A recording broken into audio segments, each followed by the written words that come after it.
Hello everybody, GooberLP here, and welcome to my Risk of Rain artifact guide. First things first, on this character select screen, you need to make sure that you pick a character that has projectiles. Bullets is preferable, otherwise you won't be able to get all artifacts. Now, first things first, one of the first artifacts that you can find is in the Desolate Forest. To get this artifact, you are going to need to be able to do a double jump, so you're going to get the Popo Feather, or the Hapu Feather, whatever you want to call it. It's the double jump item. And then, if the map arranges itself in this way, you're going to be able to access your first artifact. Now, first, gonna get this out there. The first thing is there will be spoilers in this game, in this recording, as one of the artifacts is unlocked by defeating the final boss. Now, that's how you get the Artifact of Honor.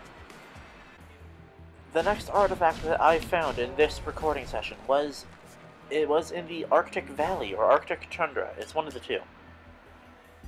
Now, it's the snowy area. To get this artifact, you are going to need a double jump of some sort. Or the rare jetpack item. Because you need to enter through that small slot there in order to get the artifact.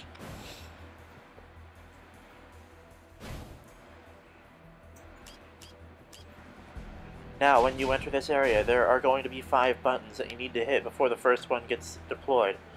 I have no speed ups, and I was able to get it just fine, so it's not that bad.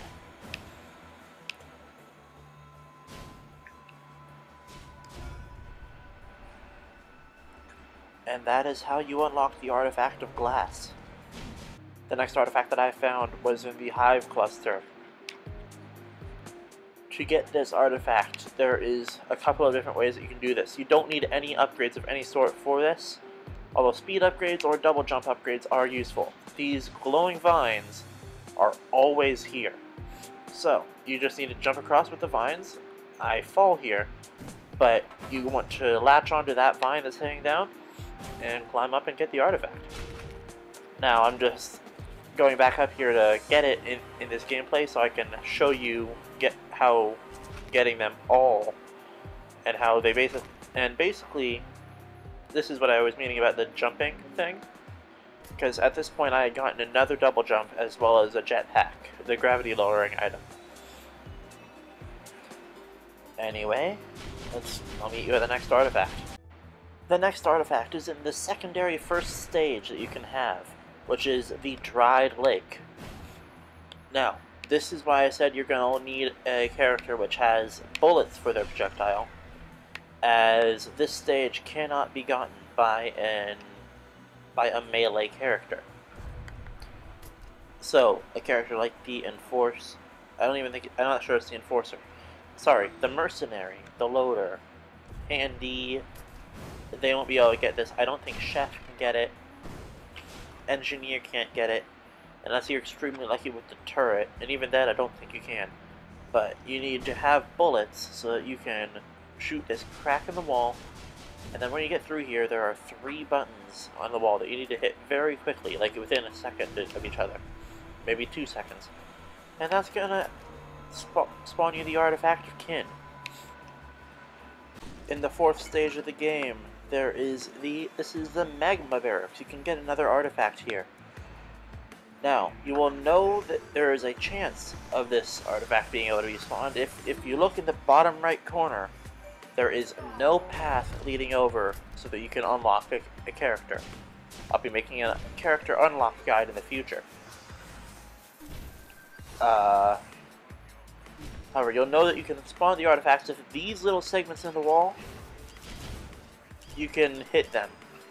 And you needed a character who has an explosive shot. The bandit works very well for this, as the bandit has a grenade that you can launch at. So there are 3 of these buttons, and you need to hit all 3. The first one is, as you saw, again in that wall over there. The second one is up at the top left. And the third one is in one of the slots down below. And I believe, if I go down here, it's in the first one.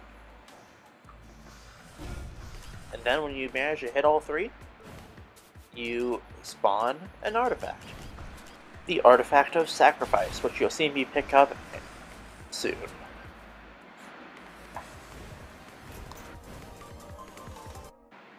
The next stage where you can find another artifact is in the Damp Caverns. It is going to be the second stage that you can find,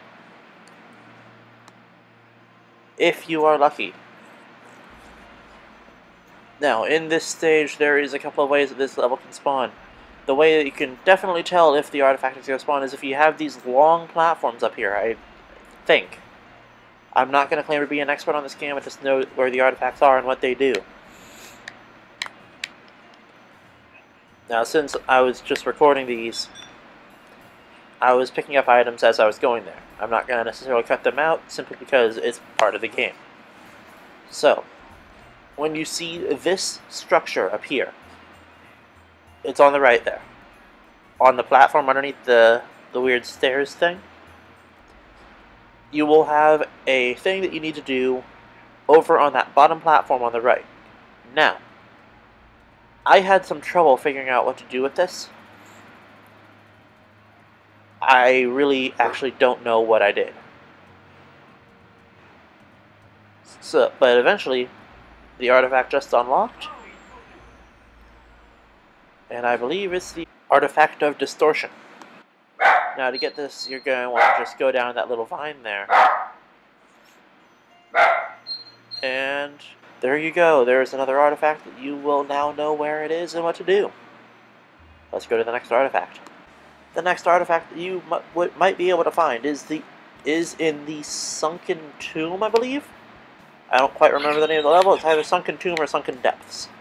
Now, the way you will know if this artifact is going to be here is if there's this vine leading to Simile's death. If you just hold right against that wall there, you will spring up over here, and then you will be able to collect the Artifact of Enigma. Now, if you don't have enough jumps, or even if you do have enough jumps, you're going to need to kill yourself to get back up. The ninth artifact in this video is going to be the one that you can find in the Sky Meadow. Now, you need to have a character which has some sort of explosive ability, such as the Bandit. The Bandit can get every single one of these artifacts. This is one of the easier artifacts to miss and to get. You will get the Artifact of Spite, which is my least favorite artifact, but that being said, you are either going to need to kill yourself after getting this artifact, or have enough jumps so you can jump back over there. Jump back up the tunnel, thing that you fall down, so that you can stay alive. The upcoming segment has huge spoilers that no one that hasn't played the game should see. Welcome to the final level of the game. This is the final area of the game, and you're going to find the last artifact that you can possibly unlock in the game here. It is going to be the Artifact of Origin, and to unlock this artifact, you need to defeat the final boss with all 9 artifacts equipped. Note that every single artifact needs to be unlocked to do this. You can't just unlock the Glass and Command artifact, which is what I'm playing with now, and then say, oh, I have every single artifact unlocked that I have unlocked. I can beat the game like this. It doesn't work that way. You need to have all 9 artifacts. And it can be on any difficulty: drizzle, medium, or hard. Which, drizzle is easy. Now, you need to be careful, because upon defeating the boss, the artifact will spawn down below, and if you are not paying attention, and you don't grab it after you defeat the boss, you will not be a happy person. I am going to be making a character unlock guide in the future, so keep an eye out for that. See you in the next episode.